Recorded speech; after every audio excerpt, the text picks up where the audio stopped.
Shalom Yahweh Shem Yahweh Shah Barakathum to all the brothers. Shalom Yahweh Shamar Il Atha Bahashem Yahweh Shai to all the sisters. This is the I.S.U.P.K under Commander General Yohana, started out 125th Street in Harlem, New York. We're here to prove that the blacks, Hispanics, and Native Americans are the Israelites that the Bible speaks of. And with everything going in the media today, this is like a hot topic. It's a real hot potato right now. But we're here to prove to you, using the scriptures, that the blacks, Hispanics, and Native Americans are the Israelites. We are the people that they're talking about in this book. This is our history book, our war manual, the things that we use to govern our society.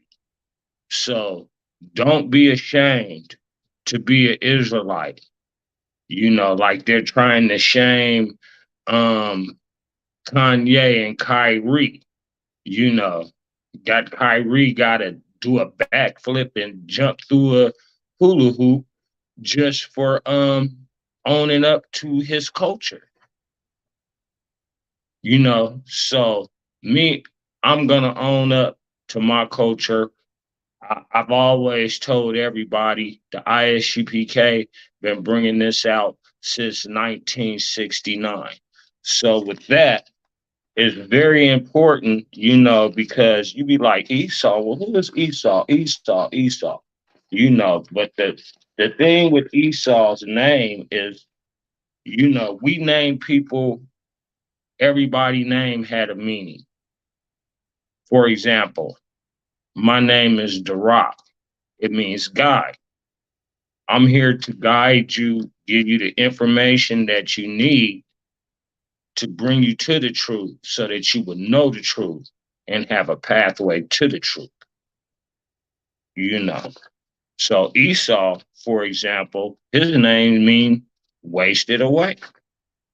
You know, didn't mean that his mom didn't love him. She loved him. But that was his description that she used. He's wasted away. You know, which means basically what? He had no skin pigmentation. She could see his, you know, his blood veins through his skin. You know, so with that, let's go into the first scripture. And I'm going to start out with the Apocrypha, second Esdras, chapter 6, verse 9. And this is very important because you need to know who Esau is, because he hates you. His, his ancestors hate you, and he has kept that perpetual, I can't put it the way Commanding General Yohana put it. I'm a little tongue tied, but he has kept that hatred towards you that his father had, and he carries that on to this day. So, second Esdras, chapter 6, verse 9. For Esau is the end of the world. Esau is the end of the world. So let's just think about that. Who has the power to at least attempt to try and end this world? Our oppressor, the Russians. They've got all the nuclear weapons. What China, Pakistan, and all those little other countries got is nothing. You know, the U.S. has more nuclear weapons and bases than any other nation. It's a pretty good description that sort of fits that man, doesn't it? I'm going to start again. Second Esdras, chapter 6, verse 9. For Esau is the end of the world, and Jacob is the beginning of it that followeth. The blacks, Hispanics, and Native Americans are the descendants of Jacob. That's our forefather whose name was turned to Israel. So that's our father. So I'm gonna read this again. For Esau is the end of the world. So Esau, he's the end of the world. He want to blow everything up, kill everybody. He just ain't, he mad and he want to commit suicide and he want to take out as many people with him. Ain't too hard to find people that fit that description, is it? You could just think of the mass school shootings. And Jacob is the beginning of it that followeth. So once Esau get doing, his worst, oh, I guess the world ain't gonna end. The world ain't gonna end. That means it's the beginning of our world. That's when we get the opportunity to rule. So you need to know who Esau is, because the Most High in Christ say, hey, Esau is the end of the world. You're the beginning of the one that followed. So hey,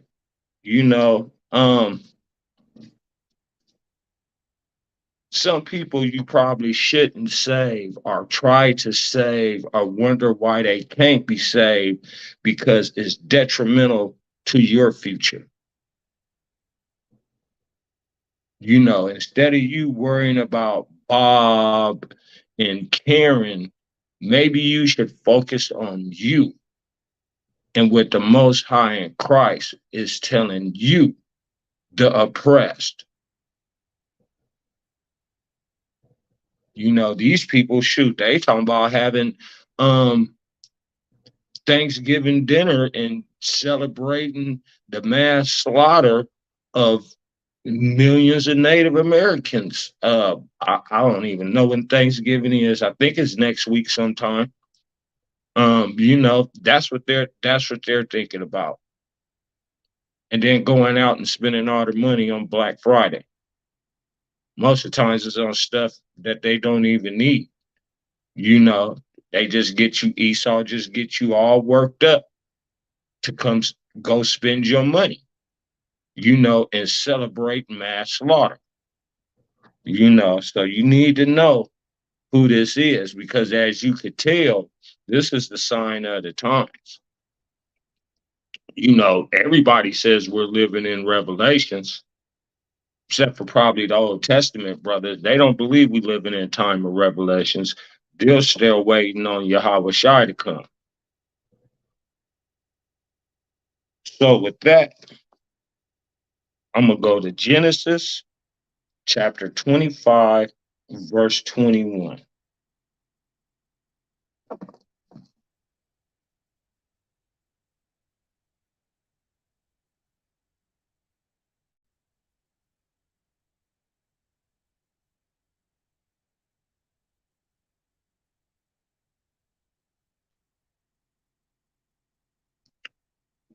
So this is going to talk about the birth of Esau and Jacob. So let's get into it. Genesis chapter 25, verse 21. And Isaac entreated the Lord for his wife because she was barren.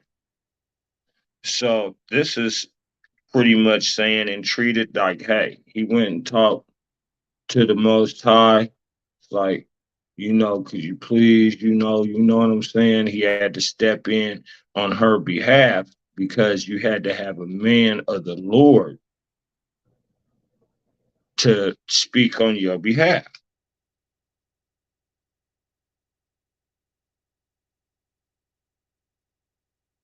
Be, and I'm going to start from the beginning. And Isaac entreated the Lord for his wife because she was barren. And the Lord was entreated of him, and Rebekah, his wife, conceived. So, he went and, prayed, asked, humbled himself. Most High said, okay, okay, I'm going to go ahead. I'm going to give you some children by her. And the children struggled together within her. That means they was in there fight. They in there, you could just um, imagine her, you know, she's sitting there, she getting them elbows and kicks, it's elbows and feet left and right. They in there kung fu fighting. And she said, if it be so, why am I thus? And she went to inquire of the Lord. So she's like, well, man, why is this going on? What's happening, man? They just it seems like they're constantly fighting inside, you know. And the Lord said unto her, two nations are within are in thy womb, and two manner of people shall be separated from thy bowels. So that means there's gonna be two totally, these is they coming out, they twins. It's gonna be twins, you know, but they are going to be completely different. They are not going to be the same. They're not going to look the same. They're not going to act the same. They're going to be different, you know, two completely manner of people, two different nations. So, that's just like the Africans, they don't do the same as the East Indians. They swag a little bit different. Us, our swag is a little bit different than the oppressors. We don't, we're two different nations. We're two different manner of people. We are not the same. And the one people shall be stronger than the other people. Oh, so one is going to be stronger than the other one. So, this is breaking down the descriptions, you know. So let's take bodybuilding. You know, um, they had Arnold Schwarzenegger, big bodybuilder, won the belt, all that stuff. He was real big back in his younger days. But he took steroids. He was taking steroids to get that big. Then they had Lee Haney. Lee Haney was a brother. He didn't have to take no steroids. And he won the bodybuilding championship without taking steroids. See, so that's just showing you one is stronger than the other one. One don't need no additives. You know, the sun makes our muscles grow. Most of us, you can feel your muscles charging up as soon as you get that sun on your skin. Some people to keep up with us, they're taking steroids, you know, injections in the butt. And the elder shall serve the younger. So, the oldest is going to serve the younger. You know, he's going to end up serving the younger, you know. So, this is sort of like breaking it down for you so that you could get an idea of what the breakdown is. So I'm gonna read on. Genesis chapter 26, verse 24. And when her days to be delivered were fulfilled, behold, there were twins in her womb, two different people, just like the Most High told her. There's going to be two, you know. And the first came out red, all over like a hairy garment. Now, when babies are born, the babies, hey, the little white babies, they come out pink, which is the derivative of red. Their blood vessels is showing. That is a derivative of red. And they're hairy. They got hair all over. There's plenty depictions of, you can see little babies coming out, just hairy and just pink. I mean, our babies is born with melanin, so you know we're born with different shades, but we have a little bit more melanin. you know. And they called his name Esau. And they called his name Esau. Esau means wasted away. And after that came his brother out, and his hand took hold on Esau's heel, and his name was called Jacob. So now, Jacob, that's our forefather. He came out, he was second. So what the most high said, that the older is going to serve the younger. And they read this book, and that's why we're persecuted so much, because they know that the Most High, the Ancient of Days, the creator of everything seen and not seen, has already deemed this to happen. So it's going to happen.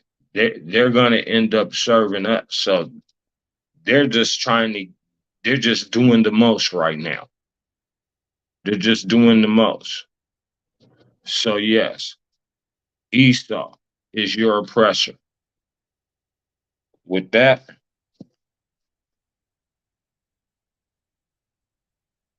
I'm going to go to Hebrews chapter 12, verse 16.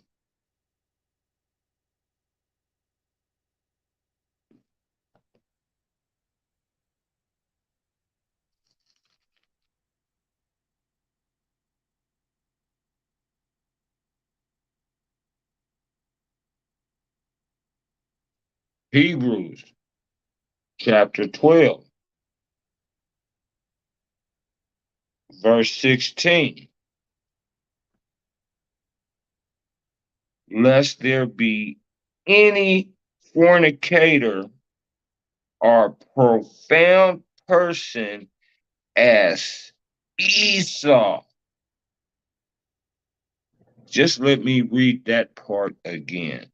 Let there be any fornicator or profound person. Now,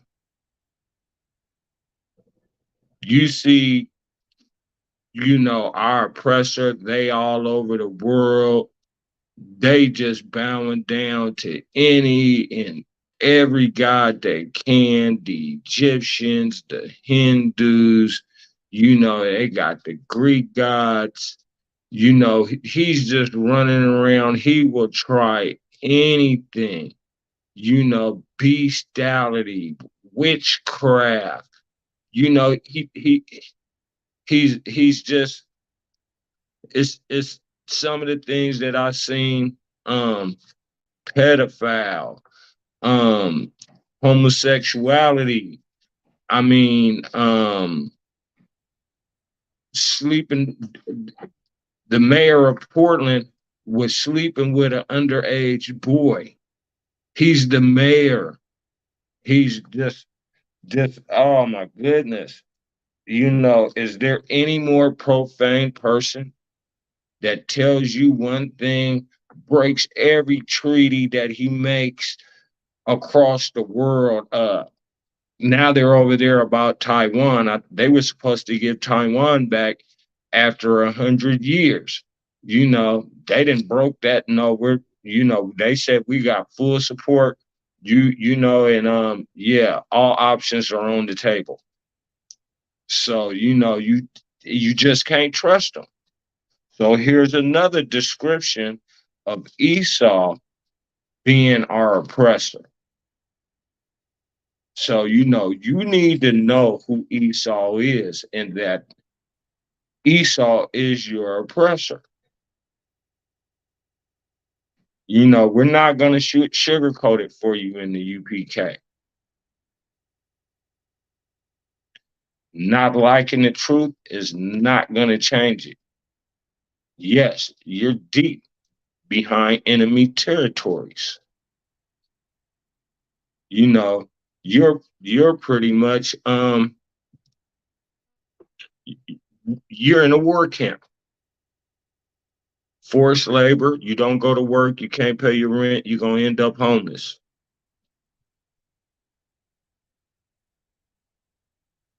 You're deep behind enemy lines. Wake up. He breaks every law that he sets for you. Those laws that he set is not for him. It's to keep you in place. It's for you.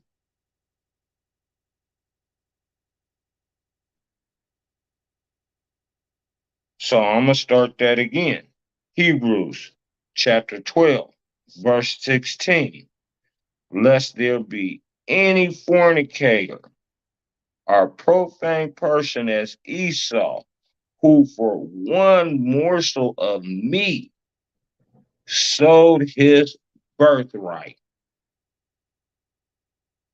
He sold his birthright for one piece of meat.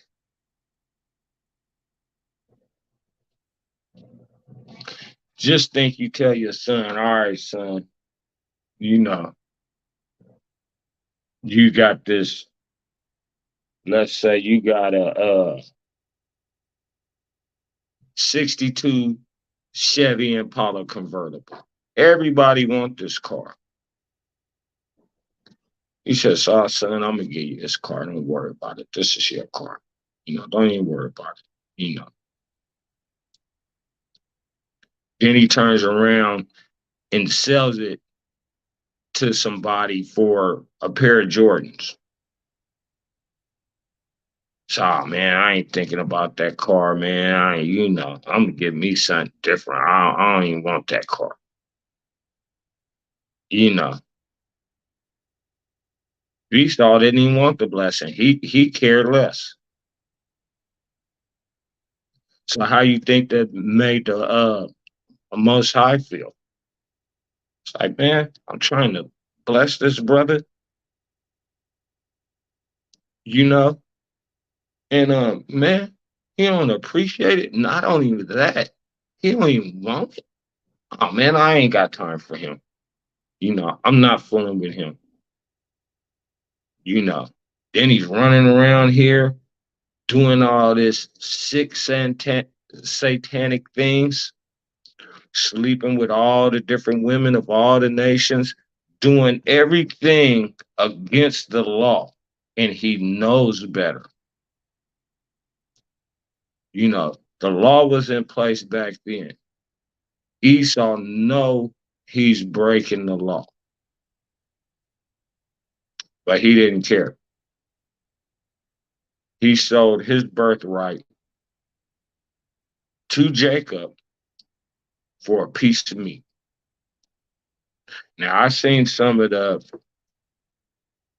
uh, fake Israelite groups out there saying that, oh, it wasn't meat that he cooked, it was lentils and this and that. Hold on, man. Hold on, man. Stop it. You guys need to get in the I.S.U.P.K, put on all black, and come and learn. Because it says right here, meat. It doesn't say lentils, vegetables. It says meat. Okay. So with that, I'm going to go to Malachi chapter 1, verse 2 through 3.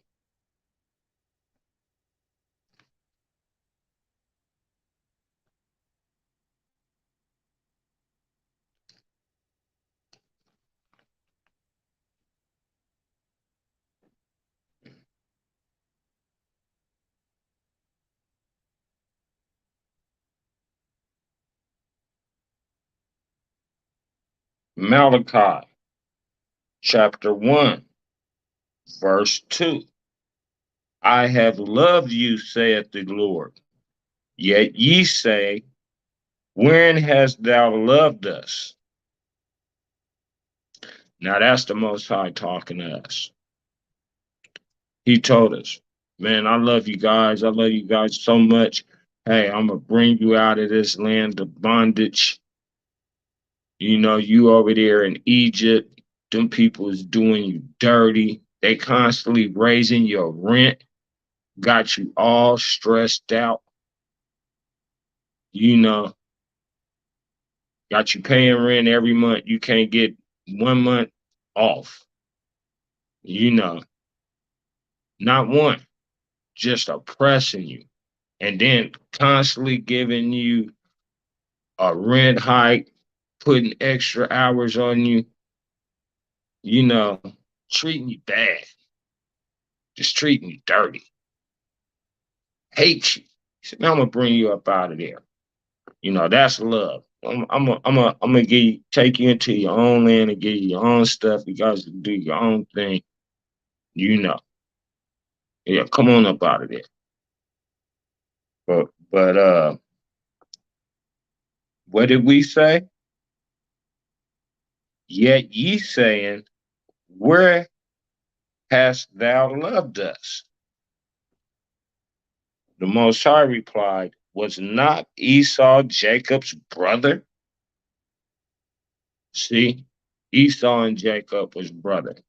We are more related to the oppressor and closer to the oppressor than we are Africans.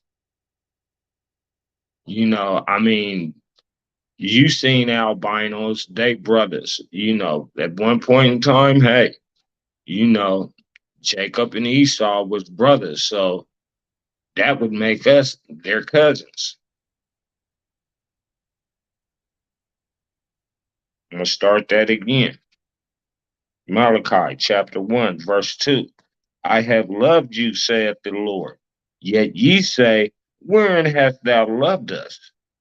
Was not Esau Jacob's brother, saith the Lord? Yet I loved Jacob. See, he loved Jacob. He loved us. You know, if he didn't love you, you'd be wiped out. He wouldn't be punishing you. You know, any good father punish his kids for when they don't do wrong so that they'll know not to do it again, right? Or they'll just let you go out there and do your own thing and learn the hard way because you come back and be like, oh man, Dad, you was right. You gotta, you know, I mean, that's any good father. You know, he ain't gonna worry about what the other little kids is doing running up and down the street, you know, because they have parents. Like the other nations, you know, they chose other gods because they didn't want to fall in line. Their line is to follow in line up under us. You know, they got an issue with that, you know. So yes, that's Esau. You know, he's very upset because he sold his birthright. He's out doing everything against the law. And the Most High in Christ hates them, but He loves us, because you know we strive. We might fall short, but then we snap to our senses. At least some of us. But Esau, oh no, no, he ain't trying to follow those statute laws and commandments. He wants to do his own thing. So with that, I'm gonna go to Obadiah chapter 1, verse 10 through 11.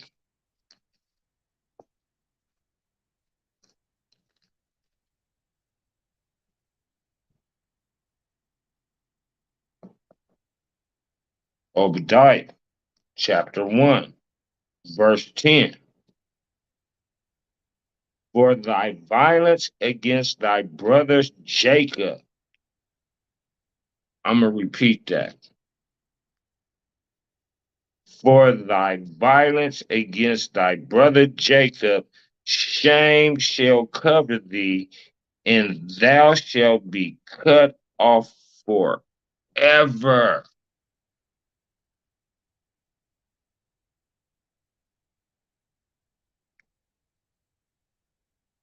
For the violence, for thy violence against thy brother. Look at the violence that committed us against us. Just look at history.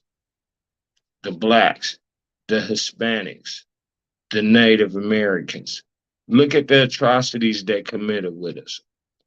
Christopher Columbus, Abraham Lincoln, Benjamin Franklin, Thomas Jefferson. Every last one of them slaughtered millions of us indiscriminately. Show no regard for the old or the young. They just killing everybody. Very, very violent people. Well, look at the Ukraine war today. You know, he's the most violent on the whole planet.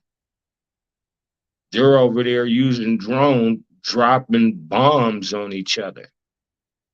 I was watching it on TV, and the Russians is down there, and they trying to hide, and they all in the bushes, and they looking up, and they hear this, boom,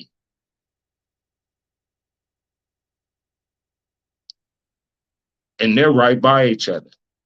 They can't even make a pat treaty, nothing. Just over there, just killing each other, just raping women, complete chaos. Very, very violent.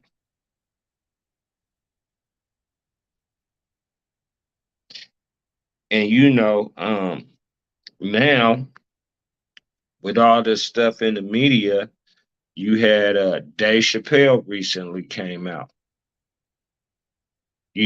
said his little two 2 cent, you know, and now the first it was like, oh, Kyrie, they was bashing Kyrie, they was bashing Ye. Now they like, wait a minute, hold it, you guys is going way too far with this, you know, you guys is going way too far with this because the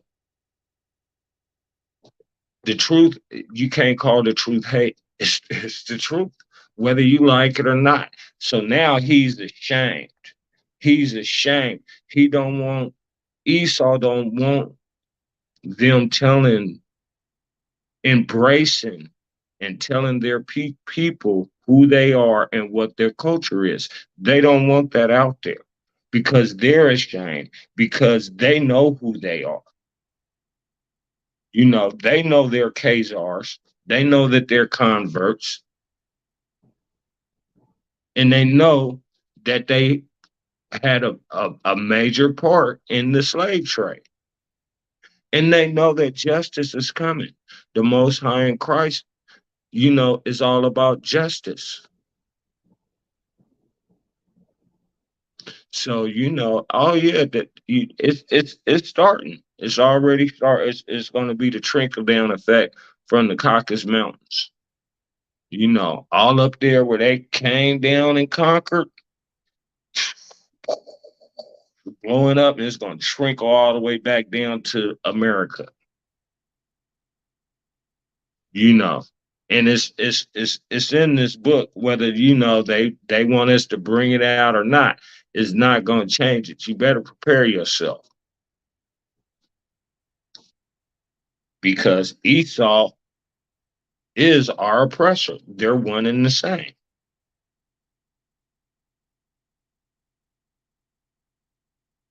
All right, I'm gonna read on Obadiah chapter 1 verse 11. Salakia. I'm gonna start back, and I'm gonna start at chapter 8. No, Salakia.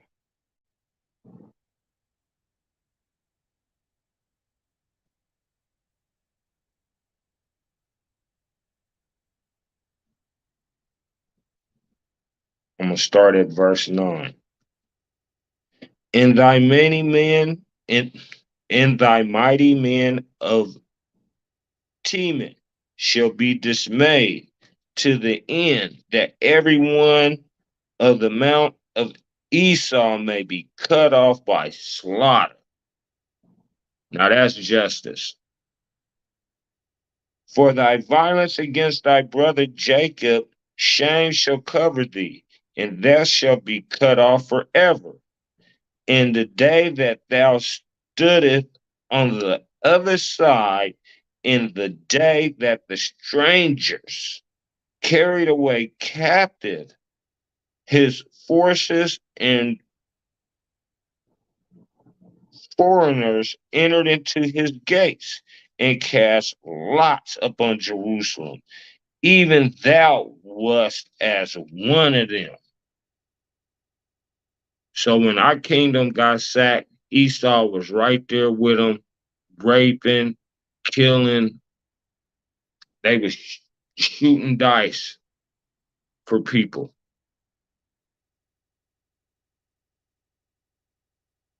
6-4, 6-4. What you bet? All right, I'm gonna bet these two 13-year-old girls. Okay, okay, okay. Bet. Shooting dice for our people. That's how many of us they had just captured. It was more than, shipping us out on ships and just terrible. Hanging us left and right. Just like they hanging brothers still today. They just made it illegal to hang somebody. Made it a federal crime. They're just now in Medford. They still got slavery on the books as a punishment for crime. Slavery still on the books. They just repealed the After Dark law in 1976, and the After Dark law was directly targeted towards minorities. Where if you got caught after dark, you couldn't even file a police report. Wasn't no charges gonna be pressed against anybody. It don't matter how many witnesses it was. You wasn't supposed to have your black ass out after dark. 1976. So, that's just what we're dealing with. That's the thought process of Esau. You need to know this, because we're supposed to be a holy people, which means separate. And they don't sure want to be separate from the people that's trying to slaughter you. Yeah, you still got to maintain, you got to survive. You could be sociable, but go on about your own business. Don't be getting together on their holidays. It's all unlawful. It's unlawful for you to be, with Esau. He's, and the man is trying to kill you. He's trying to, just using you as you're a slave to him. He's never going to lift you up onto his level. It's not going to happen.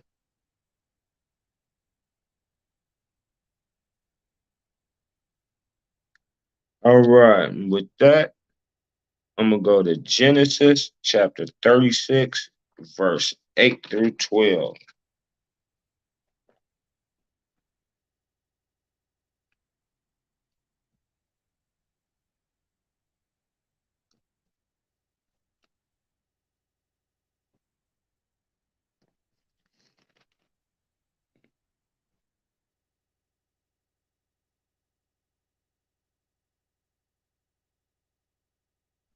Genesis chapter 36, verse 8. Thus dwelt Esau in Mount Seir. Esau is Edom. And these are the generations of Esau, the father of the Edomites in Mount Seir. These are the names of Esau's sons. Elphaz, the son of Adah, the wife of Esau. Reuel, the son of Bathsheba, Bashemath, the wife of Esau. So I'm not going to go through all the names, but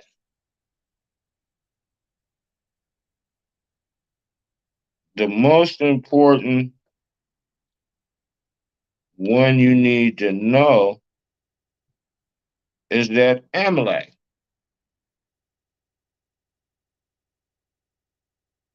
Amalek is also a descendant of Esau, and they were all dukes and stuff like that. So who's dukes and stuff like that today? Who likes to call themselves dukes? The English.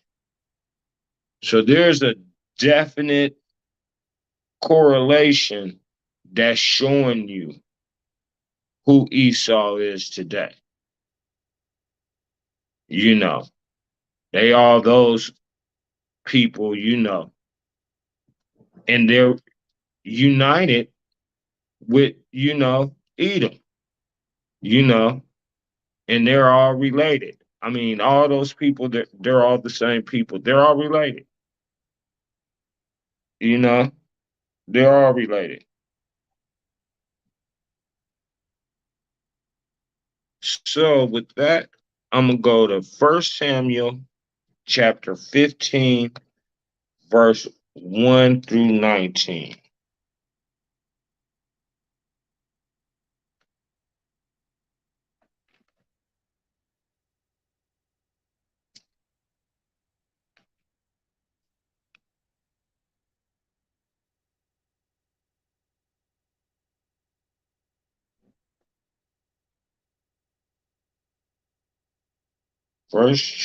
Samuel chapter 15,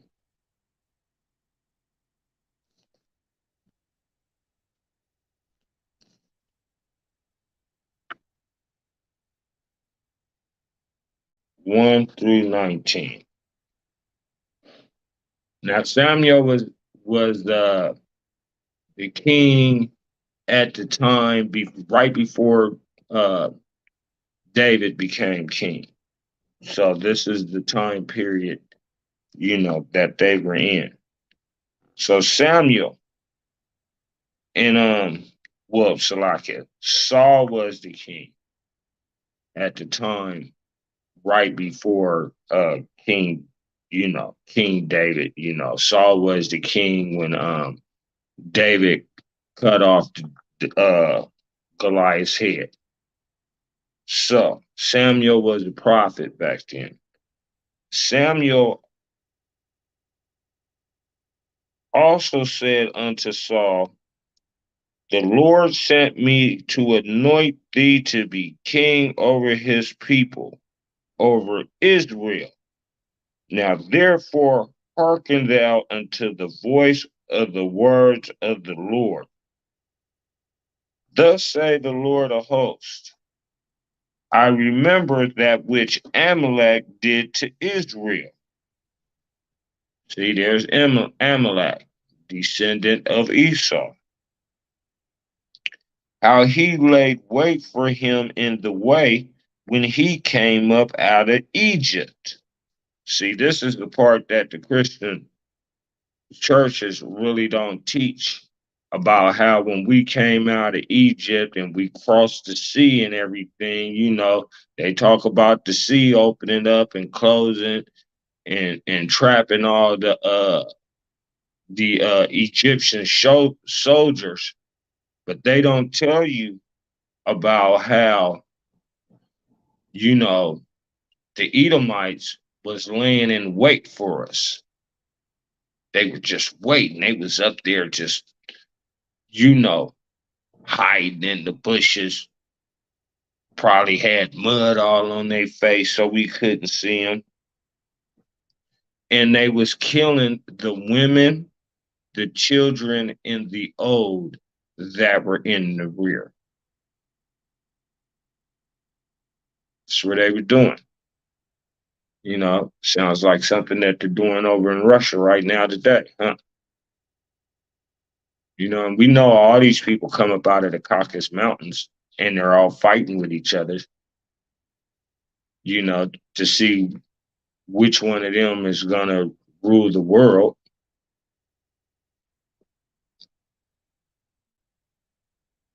First Samuel chapter 15, verse 3. Now go and smite Amalek and utterly destroy all that they have, and spare them not, but slay both man and woman, infant and suckling, ox and sheep, camel and ass. So the Most High said, go up there and kill everything, even the little kids. Kill everything. Don't even spare their livestock. Kill everything. That's justice. That's justice for what they did to us. We were already escaping from the Egyptians, got through that, scared half to death.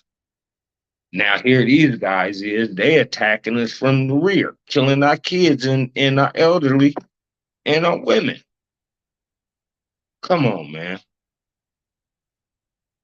The Most High would not be a just God if he did not issue out justice, especially for his people. We're his people.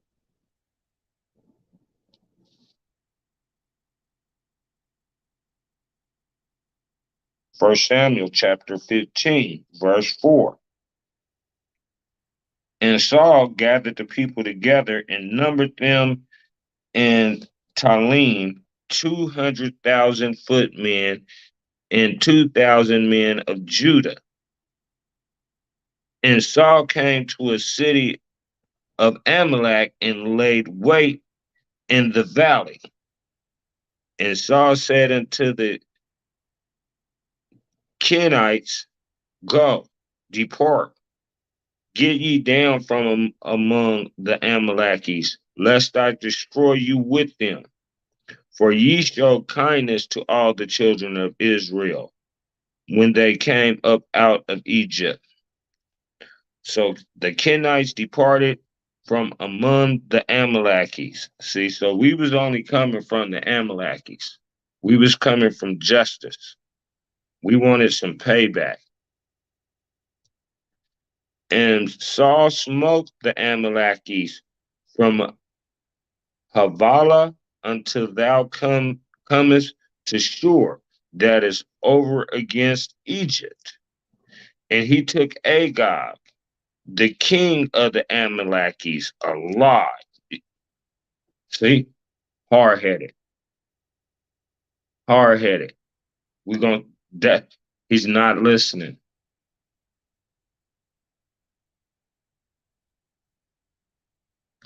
All right, I'm on chapter 8. First Samuel's chapter 15, chapter 8. And he took Agag, the king of the Amalekites, alive, and utterly destroyed all the people with the edge of the sword. See, that's why part of the reason why Saul got replaced by David, because Saul he was half-assed. With the Most High in Christ, you cannot be half-assed. You is what he tells you to do is not like a box of trails mix. This book is not a box of trails mix. You don't get to pick out what you like and throw the rest away. No, you gotta take it all. That's why we say you gotta follow the statutes, the laws, and the commandments. People want to treat this book like it's a box of trail mix, and it's not.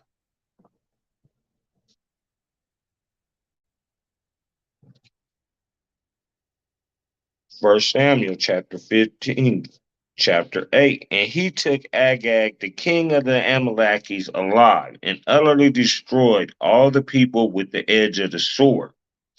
But Saul and the people spared Agag, and the best of the sheep, and of the oxen, and of the fatlings, and the lambs, and all that was good, he would not utterly destroy them. See, he just wasn't gonna listen. He didn't care. I'm not gonna listen. I'm gonna do my own thing. I know that's what he said, but hey, this is what I'm gonna do.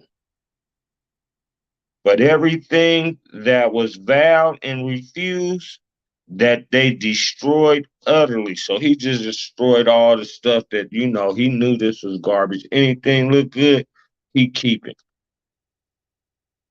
Then came the word of the Lord unto Samuel, saying, it repented me that I had set up Saul to be king, for he is turned back from following me, and he have not performed my commandments. And it grieved Saul, and he cried unto the Lord all night. See, Salaki, it grieved Samuel, and he cried unto the Lord all night. See, Samuel was smart. He knew that the Most High could just, man, he could have him reincarnated as a cripple. I mean, he could like just decide to take his whole family away. He knew that, this is, man, death ain't the end. So he was shook to the core. It's like, man, what's wrong with this man? He said, don't this know this is the creator? This is the ancient of days. This is the most high. He said, what is wrong with him? So I just wouldn't listen.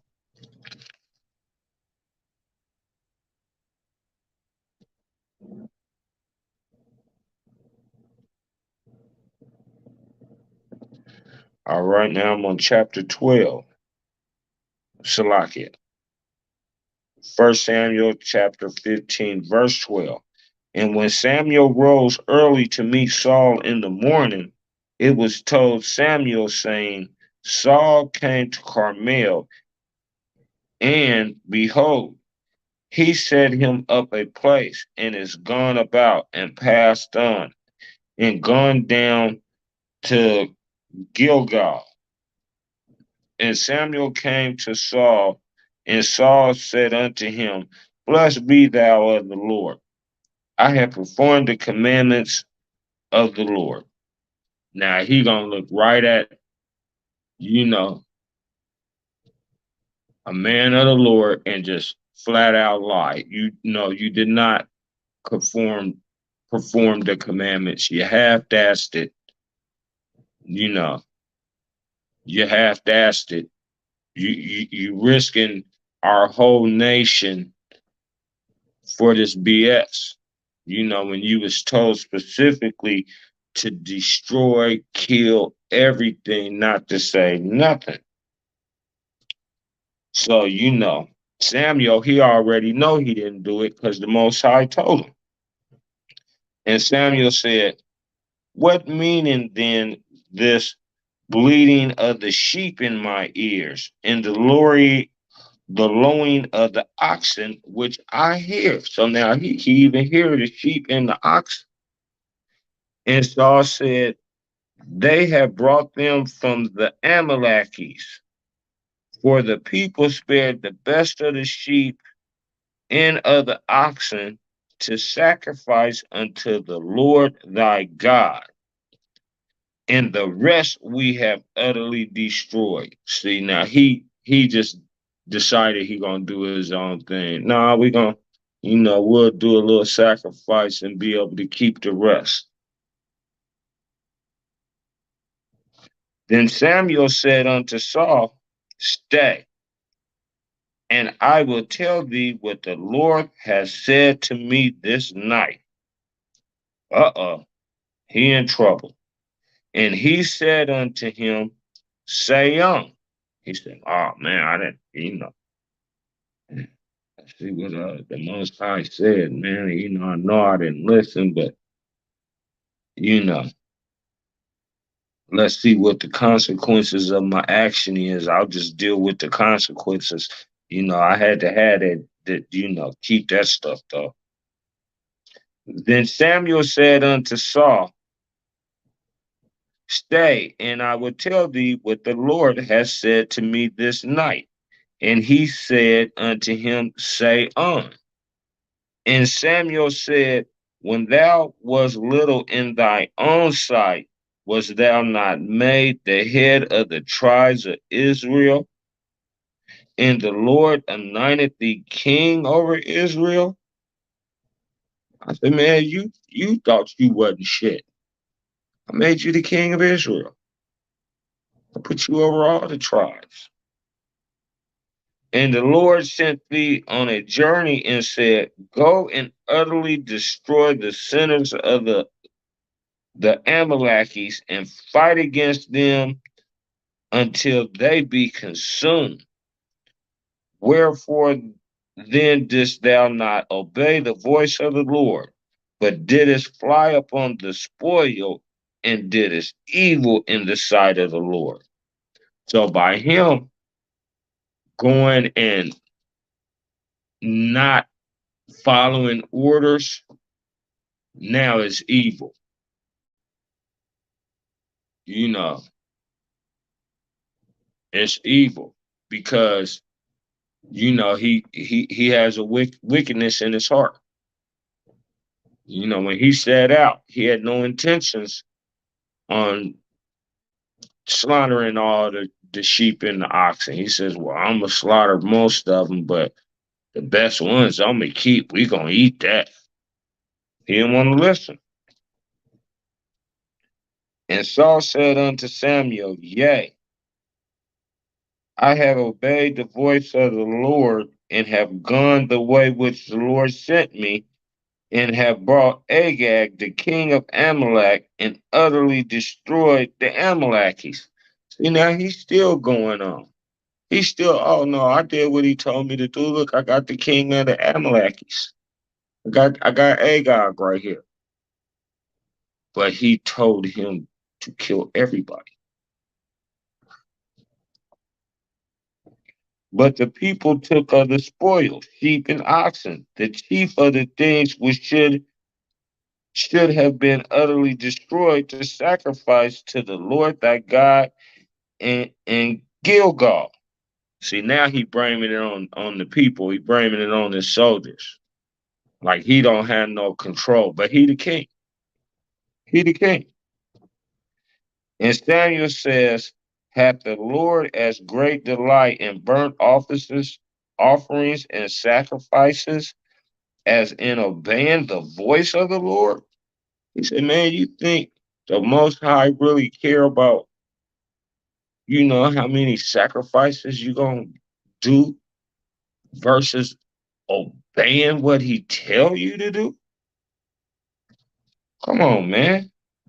He wants you to obey him.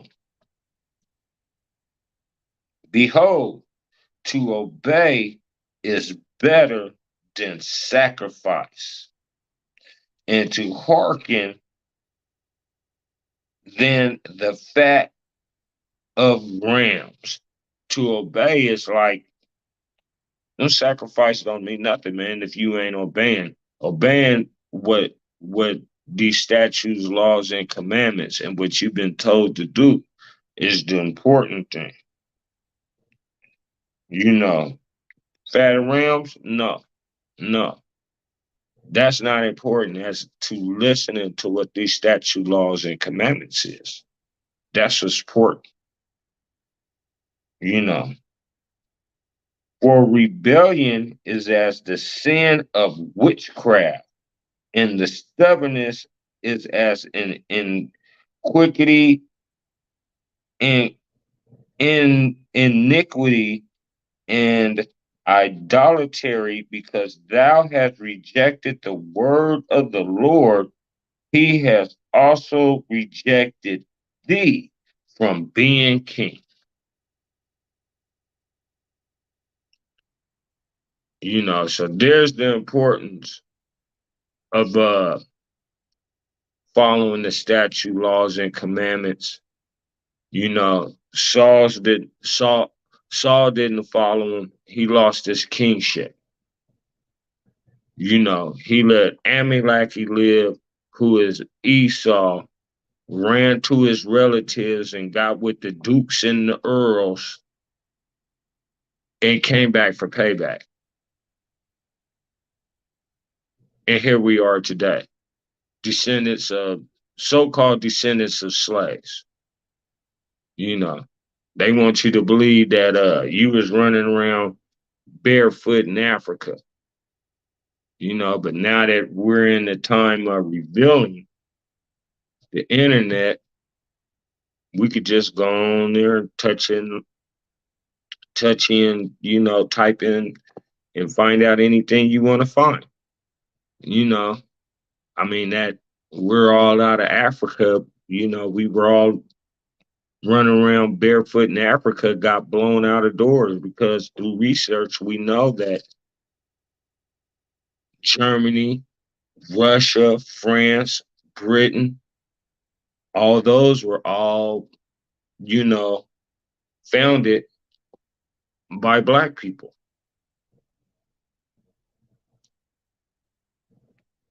So, yeah, so, you know, it's very important that you know that Esau is the oppressor and that this book ties him in.